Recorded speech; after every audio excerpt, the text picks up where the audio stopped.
Hi everybody, this is Krista, one of the registered dietitians here, and I wanted to talk to you this month on kind of reading nutrition labels and then also how we might want to apply some of this information for upcoming holiday foods, or just some tips and things to consider around holiday eating and movement around the holidays. So overview, we'll kind of talk about the current nutrition label overview. We'll talk about reading serving size on various nutrition labels or packages, percent daily values and what those mean, and then some specific nutrients, and then again just some tips about kind of holiday eating. So this is our current nutrition facts label, and so just basics of how we want to approach a product that has a nutrition facts label, or how we plan to read it, is we always want to go from top to bottom. So we'll start with information around servings per container and serving size. So we can see on this product the serving size is 2/3 of a cup. So it's saying whatever food item this might be, they're suggesting or having a starting serving size is 2/3 of a cup. Then we could look at calories. This might feel pertinent, this might not. I'll touch on how we can kind of customize nutrition label reading based on our current needs or supporting various medical diagnoses.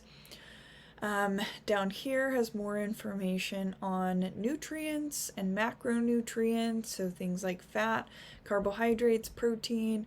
We also have information about fiber, sodium, and types of fat. And then the bottom portion here has some specific vitamins and minerals, and the requirements of specific vitamins and minerals has changed over time. So we are now requiring added sugars, vitamin D, and potassium to be on the nutrition facts label. So serving size is defined by the U.S. Food and Drug Administration as the amount of food people typically eat and drink of the food item. So this example on the right for the nutrition facts is for Triscuits, or the cracker, and what they're suggesting as a serving size, or the amount people typically eat, is about 6 crackers. Changes in serving size change the nutrition information listed below. So let's say we ate 12 crackers instead, so we had 2 servings of this food item. We would have to double all of the information provided below.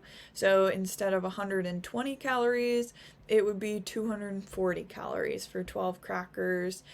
Instead of 3 grams of protein, it would be 6 grams of protein for 12 crackers.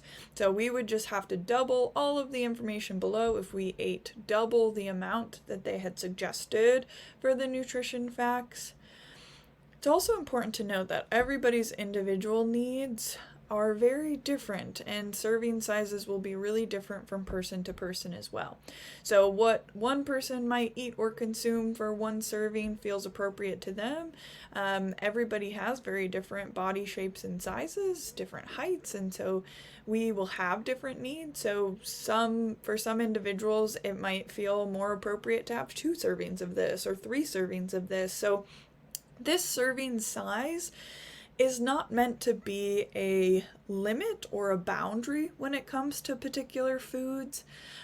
It can be a helpful starting suggestion, and then important to check in with hunger and fullness and satisfaction and determine if we might need more or less of this food item. So that serving size is never meant to be a restriction or a boundary. It can just be a starting place for this food and eating that particular quantity to see how it feels for you.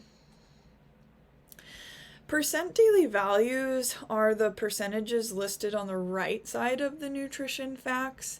So this percentage is used to determine if a serving of a food is high or low in an individual nutrient. Again, this percentage will change based on the serving size and if we eat a different kind of serving size amount than what is suggested or noted for this particular product. But for reference, anything that's above 20% of a particular nutrient is considered high, and anything less than 5% is considered low. So all of the nutrients listed in this orange color would be noted as high because they are all above 20%. And then the blue striped nutrients would be considered low. And again, this information is based off of a 2,000 calorie diet as well.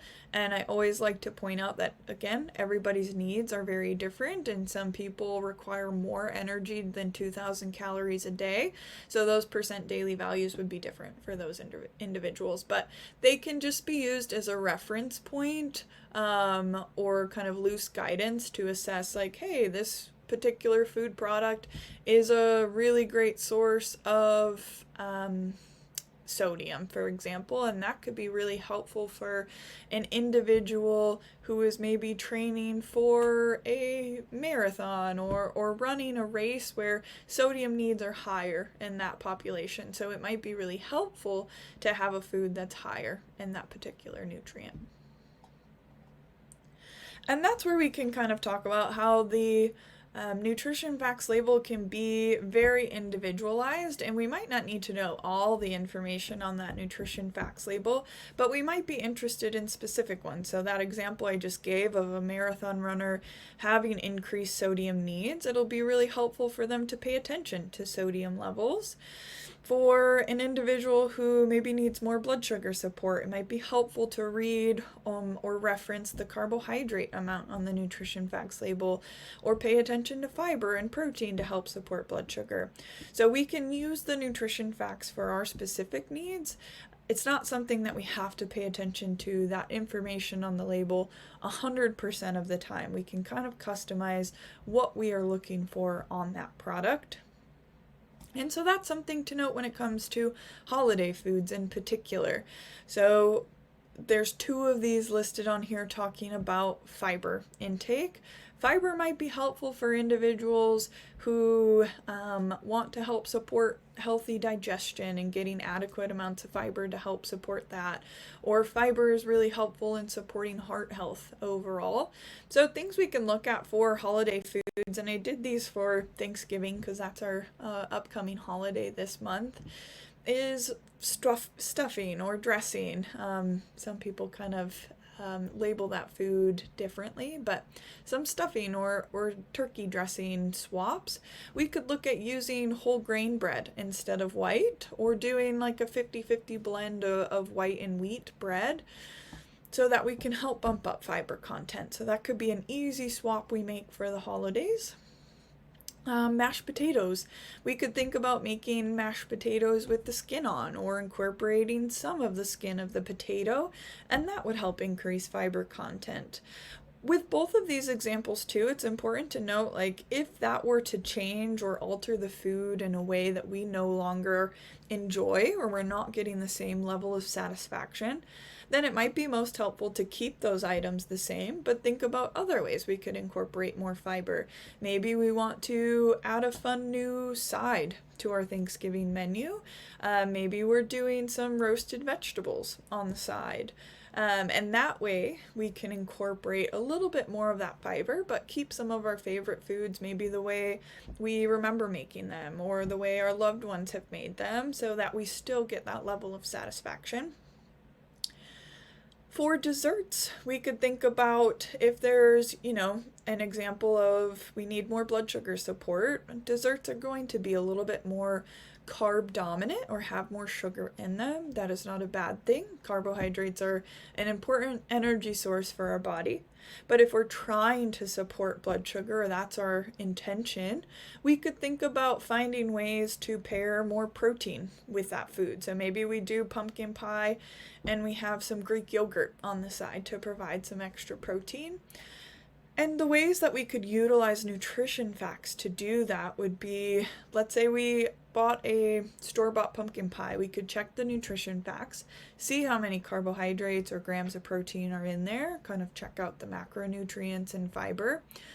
And if it's missing protein and fiber, thinking about what other protein-rich foods could I pair with that. So again, the example of pumpkin pie and Greek yogurt. Or for stuffing or dressing, if we are using a ready-made or box of stuffing, we could check the nutrition facts for fiber content, for protein content, and then if it's missing or low, using that percent daily value, so less than 5% of our daily needs, we could think about sides to go with the stuffing to bump up protein. We could make some of the white and wheat swaps to increase fiber. So we can use that nutrition facts in our favor depending on what we're trying to target or increase, and be able to make those additions. I also like to just note or make a comment around activity and holidays. It's a very common thing that we hear of, we have to move our bodies to burn off what we're eating later. And that can create a really negative environment around food and our body and activity. So it's always important to engage in activity on Thanksgiving or Christmas or any holidays if it's enjoyable and fun for us to do. We never want to do that activity as a compensatory behavior around food to say, if I do this activity, then I get XYZ food later, because again, that's a really negative environment around food and can be a disordered relationship with it. So we only want to do that movement if it feels good for our body and it's enjoyable for us to do. We don't have to do any kind of movement. Our body requires food or energy as is. So we are allowed and deserving of eating, even if we don't do activity on a holiday. It's also important to kind of eat normal meals leading up to Thanksgiving. So we want to have a normal breakfast or lunch depending on when our big Thanksgiving meal might be. And this will help us feel more satisfied going into Thanksgiving and kind of prevent this restrict binge cycle we might see if we're like, oh, I'm saving up energy for the meal later today. That can put us in a position where we're probably going to eat a lot of food because we're in a catch-up hunger space, and then our tummy might not feel super great. So it's always important to eat regular meals going into our big Thanksgiving meal. And then it's also really important to enjoy the food we eat. So a lot of these foods can be special for the holiday. It could be something that your family has made for a long time, and so it's very nostalgic, and it's really important that we are incorporating foods that provide that enjoyment for us as well. If you have any questions at all about this presentation, please send me an email. I'm happy to connect and answer any of those questions. As always, thank you KSB Community and Wellness for hosting these nutrition topics, and then tune in next month for Jade's nutrition topic. Thank you.